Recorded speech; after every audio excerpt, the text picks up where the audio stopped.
Hachem, lui, il n'a pas besoin du monde, mais Hachem, ce qu'il veut, c'est faire du bien au monde. Donc il nous a créé une structure, un espace dans le temps, c'est-à-dire il a créé un monde dans le temps. Maintenant, le fait que on va faire rentrer l'infini dans le temps, c'est ça qui va nous donner notre dimension, notre richesse, etc. C'est-à-dire, plus on fait rentrer le au-dessus du temps dans le temps, et plus il va y avoir une sanctification du temps. C'est-à-dire, c'est le principe de la sanctification. Pour sanctifier, il faut qu'il y ait une possibilité de rendre impur. Sinon tu ne peux pas sanctifier. Alors maintenant, quand tu vas sanctifier, d'abord tu vas purifier, après tu vas sanctifier. Quelle est la différence entre la purification et la sanctification? Quelle est la différence entre les deux? La purification, c'est à l'horizontale. Et la sanctification, c'est la connexion de la purification à la sanctification, au-dessus du temps. Quand vous avez quelqu'un qui est impur, vous prenez par exemple la première Mishnah de Brachot. Maintenant, mais matai korim et kriyat shema be'arvit. Mishaha she'akwanim nechnasim lechol betrumatam.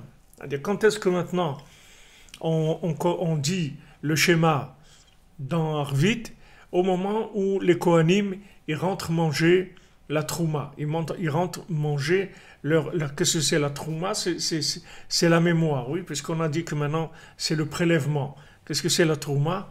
C'est le prélèvement. C'est-à-dire c'est ça qui rend la chose sainte, comme le prélèvement. Quand vous faites des prélèvements pour la tzedaka, voilà, les gens ils donnent 1 euro par jour, 30 euros par mois, tous ceux qui donnent, ce prélèvement qu'ils font sur leur argent, c'est ça qui sanctifie tout l'argent qu'ils ont. C'est-à-dire que ça va purifier et sanctifier. Alors la trouma, c'est quelque chose de saint. C'est-à-dire qu'il n'y a que les Kohanim qui mangent la trouma. Les autres, ils ne peuvent pas manger la trouma. Un Ben Israël, il ne peut pas manger de la trouma. Il faut être soi-même complètement... il faut être complètement lié à Hachem, c'est-à-dire être complètement connecté à Hachem. Comme on voit, Hachem, il a dit aux Kohanim, aux Lévi'im, vous n'aurez pas de rapport avec ce monde, c'est moi votre héritage. C'est-à-dire, vous n'êtes pas à l'horizontale, vous n'avez rien. Vous allez vivre que dans le vertical. L'horizontal, pour vous, il n'y a pas.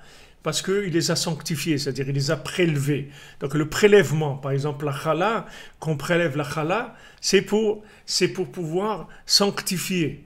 C'est-à-dire ce qu'on prélève, ça sanctifie le reste. D'accord? Donc maintenant, quand le Kohen, quand est-ce qu'on va lire Shema Le'arvit? Maintenant, qu'est-ce que c'est Shema? Shema Israël Hashem Elokeinu Hashem Echad. Maintenant, tu veux rentrer dans le yichud entre Hachem et son nom. C'est-à-dire, tu veux unir les deux réchites, le réchit d'avant et le réchit de maintenant.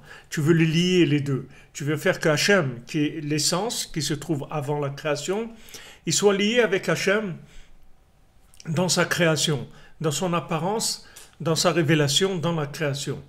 Alors on te dit, voilà, maintenant, mais matai korim shema be'arvit. C'est-à-dire, quand est-ce que tu vas commencer à lire le schéma dans la nuit? C'est-à-dire, tu vas commencer à faire le yichud dans la nuit, parce que c'est impossible de faire ce yichud si tu n'es pas dans la nuit. C'est-à-dire, tu vas rentrer dans la nuit.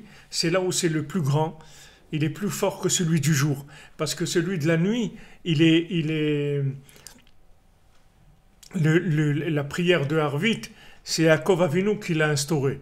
Et Yaakov Avinu l'a instauré Arvit, c'est pas chova, c'est pas une obligation. Mais les Bnei Israël, ils ont pris comme obligation, mais c'est pas une obligation. Parce que de chercher le yichud d'Hachem dans ce monde, c'est pas une obligation, c'est si tu veux. Parce que si tu veux pas, c'est pas la peine. Laisse tomber, comme on dit. Si tu veux pas, laisse tomber, parce que ça va rien donner. C'est-à-dire qu'il faut vouloir, il faut vouloir vraiment trouver Hachem dans ce monde. À ce moment-là, tu rentres dans cette notion-là de schéma chez l'Arvit. Alors on dit, quand tu veux maintenant savoir comment faire pour lire le schéma dans Arvit, c'est-à-dire comment faire pour révéler Hachem dans ce monde de manière à faire un yichud avec Hachem dans l'essence, tu vas voir quand est-ce que les Kohanim ils rentrent manger la trouma. Quand est-ce qu'ils mangent ce qui est sanctifié, ce qui est entièrement saint. Alors, Kohanim, on dit Kohanim chez Ayutmeim. Alors les Kohanim qui étaient impurs, qu'est-ce qu'ils ont fait? Ils ont compté le temps qu'il fallait pour avoir retrouvé leur pureté. Donc pendant un certain temps, ils ont été, tout dépend du degré d'impureté qu'ils avaient. Il y a des degrés d'impureté, il faut un jour, il y en a qui faut 3 jours, il y en a qui faut que 7 jours. Ça dépend du degré d'impureté. Selon le degré d'impureté, il y a eu une séparation par rapport au service divin pendant ce temps-là. Donc ils ont été impurs et ils ne pouvaient pas manger de la trouma. Après, ils ont amené un korban, c'est-à-dire ils ont amené un sacrifice d'expiation de la faute qui les a rendus impurs. Après, ils ont été au mikvé, ils se sont trempés. Et maintenant, qu'est-ce qu'ils font? Ils attendent. Ils attendent qu'il y ait le coucher du soleil. Une fois que le soleil s'est couché, alors ils sont purs.